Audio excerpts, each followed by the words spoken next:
So in this video, we're going to go through some of the more general back office settings that you can set within the admin area. We will record separate videos in relation to some of the specific functions within the admin area to do with back office, but these are some more general functions that we can set that we can cover in a single video. The first area we'll go through is user group permissions. So if we go into user group permissions, on selection of a user group, within here you obviously set access to different functions and permissions within the system, and you'll notice that there's a permission group called back office. So within here you'll have access to all the different areas that we've been covering in separate videos in terms of access to those areas, and also the ability to add and edit within those areas as well. So it's within here that you would define whether or not certain users have access to certain components and what they're denied to have access. And if you're a back office user, obviously the default assumption would be that you'd have full access within all of the components of this area. It's also worth noting within the admin area or within the admin group that there are a couple of options within here that are limited or relevant to back office settings within the admin area. So it's worth noting that should be granted access to you as well, so that when you're within the admin area you can see these functions as you need to. The next component is lookups. So within lookups there are several lookup codes that are specifically relevant to back office. If I start with tax codes being the first one, so within here you would reference the different tax codes that you want to list in the tax drop down field that you see within the placement record. So here you would specify your description, and then your tax rate percentage is then specified in this field, and it's this specific rate field that's obviously utilized against the tax.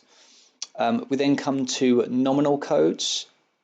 Now, nominal lookups we'll cover in a separate video, but nominal lookups will reference nominal codes. Nominal codes are obviously what you set up within your accountancy solution, and it's within this area that you can enter in those nominal codes, but also as part of entering those nominal codes you can default a tax code that's linked with that nominal.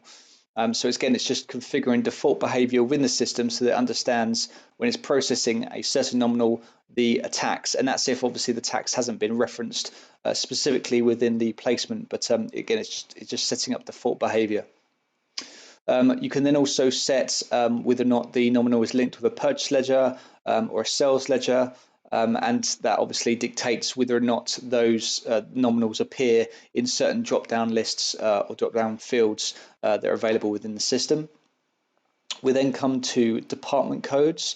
Department codes are also referenced within the nominal lookups video, but it's within here that you'd set the different department codes that you want to set up and then reference from the placements, and then those are then referenced further when you're defining nominal lookups linked with those permanent or linked with those departments. So here you would specify your different departments, and then you've got placement rates. It's the next lookup.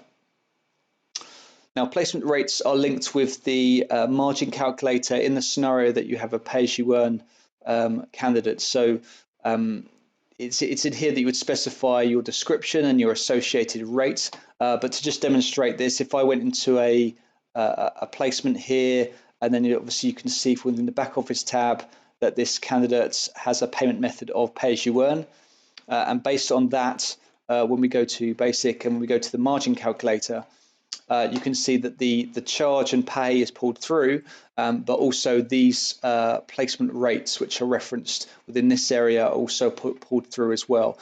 So it's here that you obviously define those placement rates, and then it's here where they're pulled through, and that obviously helps you to calculate the associated margin linked with a placement. So you can calculate there and accept or cancel. Going through to back to the admin page, you've then got back office settings is another area as well. So if we go into back office settings, in here you just have a couple of options that are available, and again this is just default behavior that was within the system that you can reference. So that covers some of the more generic back office settings that you're able to set up within admin. We'll cover the exchange rates, nominal lookups, and templates in separate videos because they're a little bit more in depth to go through. So we'll move on to that now.